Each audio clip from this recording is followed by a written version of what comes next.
அன்பு நண்பர்களே, அனைவருக்கும் அணை சமையல் உமாவின் அன்பான வணக்கங்கள்.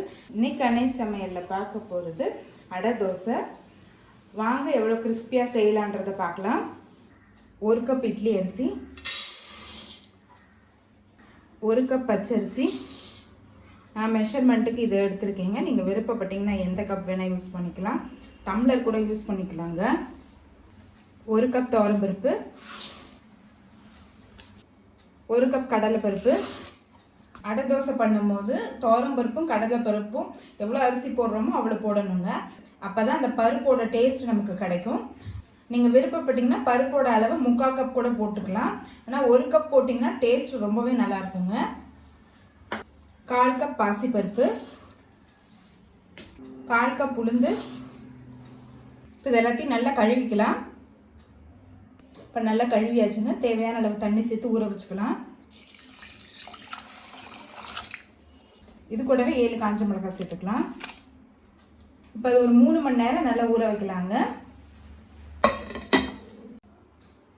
இப்போ அது 3 மணி நேரம் நல்லா ஊறிடுச்சுங்க. அரிசி பருப்பு எல்லாம் நல்லா ஊறி இருக்கு. இப்போ இது கூட 2 டீஸ்பூன் சீரகம் சேர்த்துக்கலாங்க. இப்போ இது மிக்சியில் கிரைண்டரில் லேசாக குறப்பாக அரைச்சிக்கலாங்க. இப்போ மாவு அரைச்சிட்டு இருக்க நேரத்தில் நம்ம வெங்காயத்தெல்லாம் வதக்கி வச்சுக்கலாங்க. நீங்கள் விருப்பப்பட்டீங்கன்னா வதக்காமல் கூட போடலாம். கடாயில் தேவையான அளவு எண்ணெய், கொஞ்சம் கருவேப்பிலை, 2 வெங்காயத்தை சேர்த்துக்கலாம். லேசாக வதக்கிங்கன்னா டேஸ்ட் ரொம்பவே நல்லா இருக்குங்க.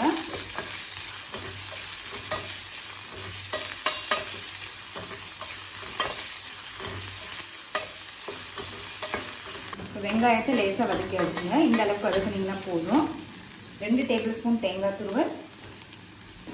தேங்காய் துருவல் போட்டிங்கனாலும் டேஸ்ட் ரொம்பவே நல்லா இருக்குங்க. லேசாக வதக்குனீங்கன்னா போதும். ஸ்டவ் ஆஃப் பண்ணிவிட்டு கொஞ்சமாக பெருங்காயம் சேர்த்துக்கலாம். இப்போ இதை எடுத்து தனியாக வச்சிடலாங்க. இது கொஞ்சம் நேரம் ஆறட்டும். இப்போ எல்லாத்தையும் அரைச்சி வச்சுங்க. தேவையான அளவு உப்பு, நம்ம வதக்கி வச்சுருக்க தேங்காய் வெங்காயத்தை இது கூடவே சேர்த்துக்கலாம். இந்த மாவு பார்த்திங்கன்னா நீங்கள் புளிக்க வைக்க தேவையில்லைங்க, அப்படியே ஊற்றலாம். அதே மாதிரி வெளியும் ரொம்ப நேரம் வச்சுருக்க முடியாது. நம்ம வெளியில் வச்சுருந்தீங்கன்னா பருப்பு போட்டிருக்கனால புளிச்சு போயிடும், டேஸ்ட்டே மாறிடும். அடை தோசை ஊற்றி முடித்த உடனே ஃப்ரிட்ஜில் வச்சுருங்க. தடிமனாக ஊற்ற போகிறது இல்லைங்க, கொஞ்சம் மெல்லிஸாக தான் ஊற்ற போகிறோம். அதனால் அதுக்கேற்ற மாதிரி கன்சிஸ்டன்சி பார்த்துக்கோங்க. இது இன்னும் கொஞ்சம் திக்காக தான் இருக்குது. நம்ம இன்னும் கொஞ்சம் தண்ணி சேர்த்துக்கலாம்.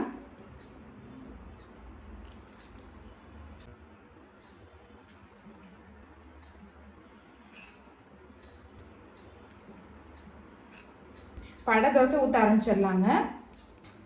இப்போ கல் சூடாகிடுச்சுங்க. நம்ம தோசை ஊற்றிக்கலாம்.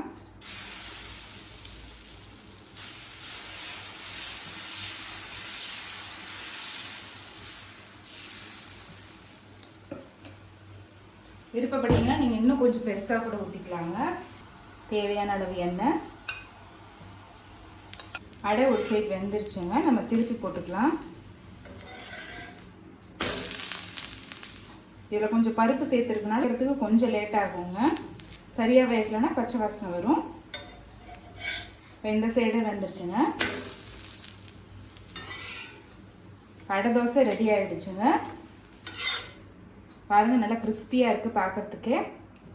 இப்போ சுவையான அடை தோசை ரெடி ஆகிடுச்சுங்க. ரெசிபியை ட்ரை பண்ணி பாருங்கள், கண்டிப்பாக உங்களுக்கே பிடிக்கும்.